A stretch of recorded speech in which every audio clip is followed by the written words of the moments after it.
नमस्कार, आप देख रहे हैं ब्रेकिंग विद एजेंडा। मैं आपके साथ पूजा राठौर शर्मा। तो हरियाणा के विधानसभा चुनाव में प्रचार के अब गिने चुने दिन बचे हैं। 3 अक्टूबर की शाम को 5 बजे हरियाणा में चुनाव प्रचार का शोर थम जाएगा। ऐसे में सभी दलों ने चुनाव प्रचार में इस वक्त मौजूदा स्थिति में पूरी ताकत झोंक दी है।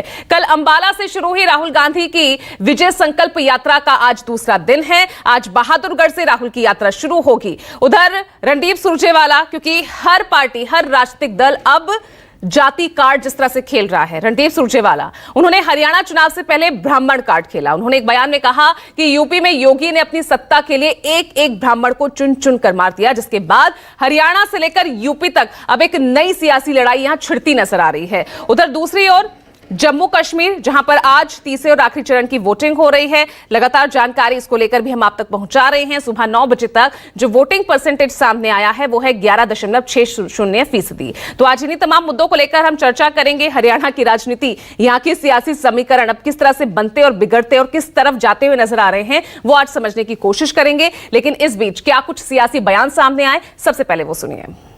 छोटी छोटी जो पार्टियां हैं ये सब बीजेपी के कंट्रोल में है। लड़ाई कांग्रेस पार्टी और बीजेपी के बीच में है। कांग्रेस पार्टी को पूरा समर्थन दीजिए, यहाँ पे कांग्रेस पार्टी की सरकार लाइए। और ये जो आपके जेब में से हर रोज अरबपतियों के लिए पैसा छीना जा रहा है, ये बंद कीजिए। हम आपके जेब में पैसा डालना चाहते हैं। हम कह रहे हैं इतने दिन से कि कांग्रेस में महिलाओं का सम्मान नहीं है, इतनी बड़ी नेत्री का सम्मान नहीं है। राहुल गांधी को मंच पर आकर दोनों के हाथ मिलाने पड़ते हैं। इसका मतलब कुछ ना कुछ तो है।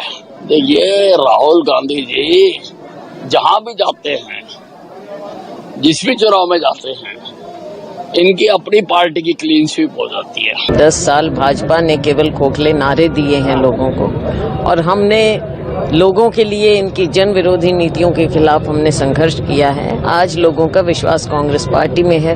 भाजपा के 10 साल अगर हम देखें तो 10 साल में केवल उनको सपने दिखाए गए, लोगों को सपने दिखाए गए। अग्निवीर जैसी समस्याएं कहूंगी मैं, तो नीति भी नहीं कहूंगी इसको, देश के युवाओं पर थोप दी गई हैं। हरियाणा की जनता इस बार अपने लाल अरविंद केजरीवाल को वोट देने के लिए उत्सुक है, और इसी के साथ साथ इस बार हरियाणा की जनता को एक विकल्प के रूप में आम आदमी पार्टी नजर आ रही है। इस बार हरियाणा में हरियाणा की जनता आम आदमी पार्टी को इतने विधायक देगी, कम से कम इतने विधायक तो अवश्य देगी कि आम आदमी पार्टी के बिना हरियाणा में सरकार नहीं बनेगी। नेशनल कॉन्फ्रेंस की तो इनका मुकाबला कर रही है, और इंशाल्लाह इनको उस हार को देखना पड़ेगा जो आने वाली है इनके लिए। हमारे प्रदेश के बड़े नेता और हमारे मुख्यमंत्री सभी प्रचार के अंदर जुटे हुए हैं। हरियाणा प्रदेश ने ये तय कर लिया है, भारतीय जनता पार्टी की सरकार हरियाणा में तीसरी बार बड़े मार्जिन के साथ बन रही है। इस बात को स्वीकार कांग्रेस के नेताओं ने भी कर लिया है कि हरियाणा के अंदर कांग्रेस की वो स्थिति होने वाली है जो स्थिति कांग्रेस की मध्य प्रदेश में हुई, छत्तीसगढ़ में हुई, वही स्थिति कांग्रेस की हरियाणा में होने वाली है।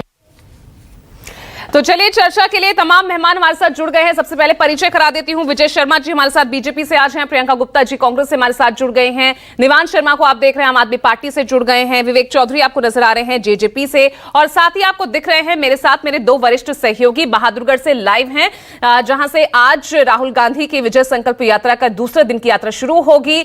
संजीव त्रिवेदी को आप देख पा रहे हैं, और दूसरी तरफ आप देख रहे हैं नोएडा से लाइव राजीव रंजन, मेरे वरिष्ठ सहयोगी। तो चलिए, सबसे पहले मैं डॉक्टर संजीव का रुख कर लेती हूं, क्योंकि उनके साथ मुझे लग रहा है कई कार्यकर्ता भी यहां पर खड़े हुए हैं। तो ऐसे में संजीव, दूसरा दिन है आज ये राहुल की यात्रा का, कितना सफल होती नजर आ रही है अपनी इस स्ट्रेटेजी के तहत कि रैलियों के बजाय अब ज्यादा से ज्यादा विधानसभा सीटों को, क्षेत्रों को कवर किया जाए और लोगों के बीच पहुंचा जाए?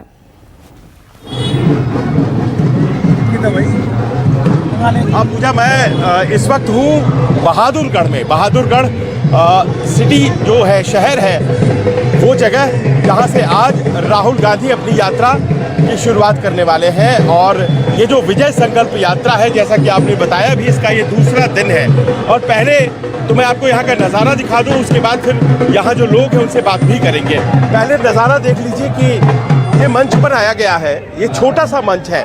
इस तरह के जो मंच है राहुल गांधी के कार्यक्रमों में कम बनते हैं, और वो इसीलिए बन रहा है क्योंकि राहुल गांधी केवल सभा करने वाले नहीं हैं। यहाँ वो छोटा सा एड्रेस करेंगे, उसके बाद वो बढ़ते चले जाएंगे, कहाँ कहाँ जाएंगे हम लोगों से पूछेंगे। और उनकी यात्रा है वो ऐसी रणनीति के साथ इस बार बनाई गई है जिसमें कि वो ज़्यादा से ज़्यादा कंस्टिट्यूएंसी को कवर कर पाएँ। अभी जो हिसाब किताब है उसके अनुसार आखिरी के 4 दिनों में, जरा साउंड कम कर दीजिए, ऑडियो कम करिए, हाँ, आखिरी के 4 दिनों में ये है कार्यक्रम की 30 से 35 कंस्टिट्यूएंसीज को कवर करना है। और दूर दूर तक मैं देख पा रहा हूँ वहाँ इनके प्रचार के पोस्टर्स, बैनर्स लगे हुए हैं। अब जहाँ जहाँ हम खड़े हैं बहादुरगढ़ में, बहादुरगढ़ तो कांग्रेस की सिटिंग सीट है, कांग्रेस की सिटिंग एमएलए यहाँ पर। अब यहाँ पर ये बताइए, राहुल गांधी यहाँ आए हैं, सिटिंग सीट पर आपने राहुल गांधी को बुलाया है। हम लोग तो उम्मीद कर रहे थे कि आप तो वहाँ भेजेंगे ना राहुल गांधी को जहाँ पर भारतीय जनता पार्टी की सिटिंग सीट। नहीं, हमारी सिटिंग सीट है कांग्रेस की, और इसको और मजबूती देने के लिए राहुल जी आ रहे हैं। हम यहाँ पर 2005 में राजेंद्र जून बने थे, 2009 में बने, 2019 में बने। अच्छा। और अभी 2024 में भी बनने जा रहे हैं। यहाँ के बाद सोनीपत भी, आप यहाँ के बाद सोनीपत जाएंगे, गोहाना जाएंगे, गन्नौर होते हुए जाएंगे। अब ये जो राहुल गांधी के आने से आपको लगता है कि कुछ फायदा यहाँ पर होने जा रहा है, या फिर आपको लगता है कि नहीं पहले से ही लोगों ने मूड बना रखा है? नहीं, पहले से भी लोगों का मूड है, और ज्यादा बढ़ाव होगा उनके आने से, लोगों में और उत्साह बढ़ेगा, वर्करों में उत्साह बढ़ेगा। ऐसी क्या बात हो जाती है राहुल गांधी के आने से? ऐसा है जी, राहुल गांधी से आने से हमारी कांग्रेस और मजबूत तो है ही, यहाँ और ज्यादा मजबूत हो जाएगी। आपको क्या लगता है? मुझे लगता है राहुल गांधी के आने से यहाँ लोगों में एक नई ऊर्जा पैदा होगी, और जो यहाँ पे जितना जोश है वो जोश डबल हो जाएगा। मैडम आप इस तरफ आइए। आप नमस्कार। आप बताइए कि राहुल गांधी को लेकर के बड़ा उत्साह मैं यहाँ दिख रहा हूँ। कुछ साल पहले तक लोग राहुल गांधी को बुलाने से डरते थे, ये बदलाव क्या है? ये बदलाव है नौजवानों का एक खून में गर्मजोशी है। जो राहुल गांधी को जिस नाम से पुकारा जाता था पहले, पप्पू के नाम से, वो खाली पप्पू के नाम से नहीं है, वो आज दिखा देंगे अपने बहादुरगढ़ विधानसभा के वो पप्पू की ताकत क्या है। हम यहाँ पे दिखा देंगे कि कांग्रेस के हाथ का वजूद क्या है, उसकी ताकत क्या है। नेताजी ये तो बताते जाइए कि अब वो हरियाणा में जो प्रॉब्लम चल रही थी कि हुड्डा जी है, शैलजा जी है, नहीं, कांग्रेस एकजुट है।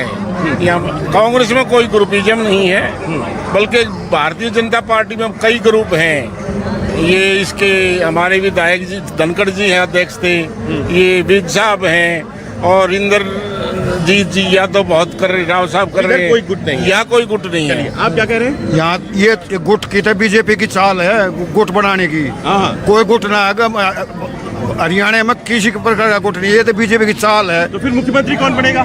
मुख्यमंत्री भी कांग्रेस को हाईकमान और जो विधायक के नेता। देखिए यहाँ पर पूजा, ये बात समझ में जो आ रही है, आपने तो बोल लिया, चलो ठीक है, हाईकमान जो करेगा। हाँ, इधर आओ, अच्छा आ जाता हूँ, क्या बोलना है आप बताओ। हम ये बोलते हैं कांग्रेस पार्टी ने देश को आजाद किया, और हरियाणा में विकास किया, देश का विकास किया। कांग्रेस पार्टी ने देश को आजाद किया, करवाया, और हरियाणा में विकास हुआ, बड़ी विकास पुरस्कार लाया कांग्रेस पार्टी का। भाई हरियाणा में 2 बार तो बीजेपी को जिताया हरियाणा वालों ने ना। ये हरा भी देते हैं, जिता भी देते हैं, ये तो लोगों की वर्ती है, उसका क्या इलाज है? अच्छा, हरा भी देते हैं, 2 बार बड़ी भी रहा है। इस बार क्या करेंगे? कांग्रेस बन रही है। चलिए देखिए, अब यहाँ पर मैं इस वक्त यहाँ खड़ा हूँ, ये तो जगह बहादुरगढ़ का है, यहाँ सिटिंग सीट भी एमएलए जो है वो कांग्रेस के हैं। और यहाँ पर चूंकि राहुल गांधी अब से कुछ देर में पहुंचने वाले हैं, तो यहाँ कांग्रेस के बहुत से लोग हैं, अपनी अपनी बातें कह रहे हैं। प्रियंका गांधी के आने से कुछ विशेष आपको लग रहा है कि फायदा है? बहुत ज्यादा फायदा है। यहाँ की महिलाएं जो खरीद ली गई हैं, उनको एक ताकत मिलेगी। प्रियंका गांधी के आने से बहादुरगढ़ विधानसभा को ताकत मिलेगी। और जो निर्दलीय वोट काटने के चक्कर में है, वो सच में एक गुट बना के बैठे हुए थे, लेकिन उस गुट को राहुल गांधी और प्रियंका गांधी आज तोड़ने आ रहे हैं, और वो टूटेगा। ऑफिशियली तौर पर उनको हमेशा के लिए कांग्रेस पार्टी से डिसमिस कर दिया गया है। आप देखो, ये कह रही है मैडम कि केवल कांग्रेस नहीं है, और भी तो देखिए गुट है। आम आदमी पार्टी भी है, उधर इनेलो वाले भी है, उधर वो और है जेजेपी वाले। तो क्या इस बार कांग्रेस बीजेपी आमने सामने है, या फिर ये लोग भी मैटर करते हैं? कोई मैटर नहीं करता, कांग्रेस का आगे कोई टिक रहा, कोई भी टिक रहा कांग्रेस। आपकी टक्कर किससे है?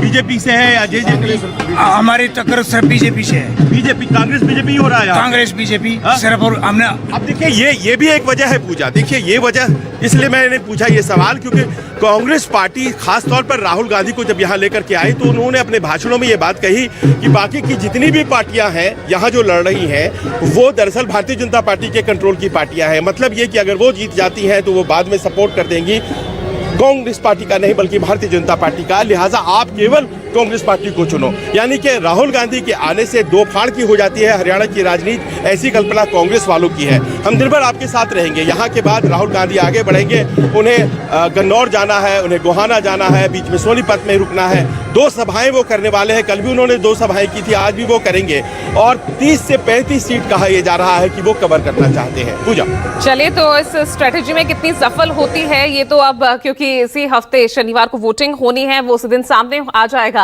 अब मैं अपने दूसरे वरिष्ठ सहयोगी राजीव रंजन का रुख कर लेती हूं। अब राजीव, यहां पर मैं जातिगत समीकरण, जो जातिगत राजनीति चल रही है, उस पर आपसे थोड़ा सा मैं चाहूंगी, यहां की स्थिति को आप थोड़ा समझाइएगा, क्योंकि हरियाणा की राजनीति अब तक हमने देखा है किस तरह से जाट नॉन जाट के इर्द गिर्द ही घूमती नजर आ रही है, लेकिन 2019 के बाद से जिस तरह से तस्वीर बदली है, यहां पर जाट नॉन जाट के बीच अब दलितों की राजनीति 2024 के बाद से खास तौर से, अब इसके अलावा हिंदुत्व का एजेंडा बीजेपी का, और ब्राह्मण कार्ड जब खेलते नजर आते हैं रणदीप सुरजेवाला, तो ये आखिरी दिनों में मौजूदा स्थिति जातिगत समीकरण को लेकर आपको क्या नजर आ रही है?